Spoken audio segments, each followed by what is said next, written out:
আমরা যখন মুরাদিয়া থেকে আসতেছি তখন দেখি যে রাজাখালী পিছাখালী ব্রিজ বলা হয়, ওইখানে আইসা দিকে ট্রাক, মানে বালুর ট্রাক, সিমেন্ট বোঝাই আর যে অটো সংঘর্ষে দুমড়ে মুচড়ে যায়। স্থানীয় লোকজনকে বলার পর কোন লোক ধরে না। আমরা দুইজন স্যার ছিলাম আজিজামাত কলেজে, আমরা দুইজন মানে বিভিন্ন অটোতে নিয়ে আসছি, আইসা দুমকি হাসপাতালে তাদেরকে ট্রিটমেন্টের ব্যবস্থা করছি। আর ওই স্পটেই একটা শিশু মারা যায়। আর এদের অবস্থা আশঙ্কাজনক, এখন মানে ট্রিটমেন্ট দিলে তারা সুস্থ হয়ে যাবে। এবং তাদের অবস্থা, একটা লোকের যে অটো ড্রাইভার নাকি উনি আশঙ্কাজনক। আমরা পূর্ব দিক থেকে আসতেছিলাম দুমকির উদ্দেশ্যে, আমাদের সামনে অটো আসতেছিল আর এদিক থেকে একটা মাইকে যাচ্ছিল, পিছাখালী ব্রিজের ওইখানে উভয় সংঘর্ষ হয়। তাৎক্ষণিক ভাবে আমরা নাইমিয়া লোকগুলো নামাইয়া আমরা এই হাসপাতালে চারজন নিয়ে আসি। স্পটে ওই শিশুটা মারা যায়। আমরা একজনকে নির্ধারণ করছিলাম না মুরব্বীকে, আব্দুল কাদের, মনে করছিলেন উনিও মারা গেছে, কিন্তু আসলে আমরা ধরার পরে দেখি যে ওনার একটু পেটে চাপ দেওয়ার পরে শ্বাস করতেছে। পরে আমরা চারজনকে হাসপাতাল নিয়ে আসছি। মোট 3 জন পেশেন্ট নিয়ে আসা হয়েছে। 4জনের ভিতরে মুরব্বী ভালো ছিল, যে অন্য আরো যে একটু অসুস্থ বেশি ছিল তাকে বরিশাল নেওয়া হয়েছে, তখন ওই পেশেন্ট সুস্থ।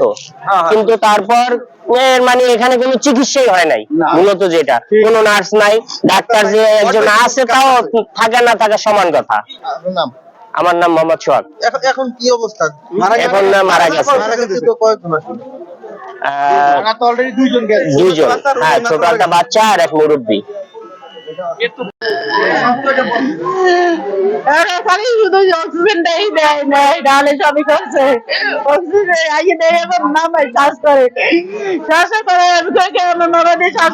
কিন্তু এইটার কোনো ই করলে না, এইটার কোনো ই দিলে না, এরা অক্সিজেনটা দিলে না, নাহলে সম্পূর্ণ সবকিছুই ঠিক আছে। অক্সিজেন কি পরে লাগাইতে হয়েছে?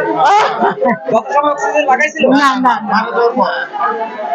আসে দেখছে ছোট বাচ্চাটা ও একদম স্পট ডেড, কিন্তু এই যে মুরব্বী দেখছি একদম সুস্থ, বসা, আমার সাথে কথা বলছে, পানি খেতে চাইছে, তার মেয়ে আছে, তার মেয়ের সাথে ধরে কান্নাকাটি করছে, কিন্তু তার পা নাড়াইতে পারে নাই, পা দিয়ে রক্ত পড়তেছিল। কিন্তু দেখছি একটা ওয়ার্ড ভাই, সে পুরো আর কি ড্রেসিং টেসিং সবকিছু করছে, কিন্তু কোন ডাক্তার কিছু নাই, সাংবাদিকরা শুধু ভিডিও করছে, সাথে কেউ নাই। আমরা 4-5 লোক, মামুন ভাই, আমি আর আঙ্কেল ছিল, আমরা করছি। তখন আমরা এই যে বাচ্চারা নিয়ে, আর বাচ্চারা বাবা ওরা খুব সিরিয়াস, ওদের নিয়ে আমরা দৌড়াদৌড়ি করছি। এক মহিলা ছিল আর কি, যে মারা গেছে এইমাত্র, ওনার মেয়ে ছিল, উনি আর কাছে ছিল, আর কোন ডাক্তার টাক্তার কেউ কাছে ছিল না।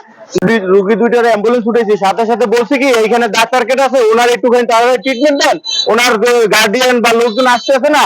এখন ওইখানে কোনো লোকই যায় না, ওনার কাছে কেউ যায় না। ওই মহিলাটা ওনার কি ভাগ্নি লাগে বলে উনি বলতে আছে যে লোকাইতে আপনি একটু ওনার ধরেন, কেউ ওনার সিটেই নেয় না, উনি কোনো লোকই নাই।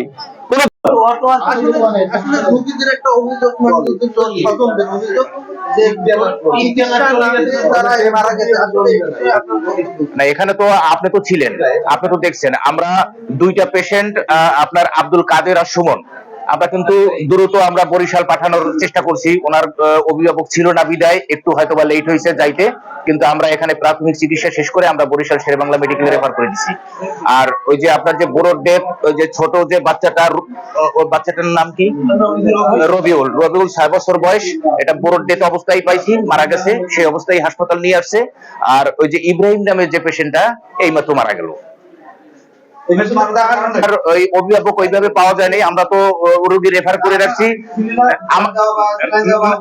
না না, আমাদের এখানে এটা একটা উপজেলা হেলথ কমপ্লেক্স, আমাদের এখানে কিন্তু সব সার্ভিস কিন্তু এখানে থাকে না।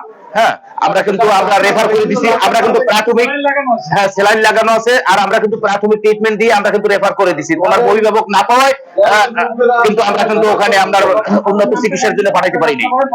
আমার নাম মোহাম্মদ রিয়াজ, উপসহকারী কমিউনিটি মেডিকেল অফিসার, দুমকি উপজেলা হেলথ কমপ্লেক্স।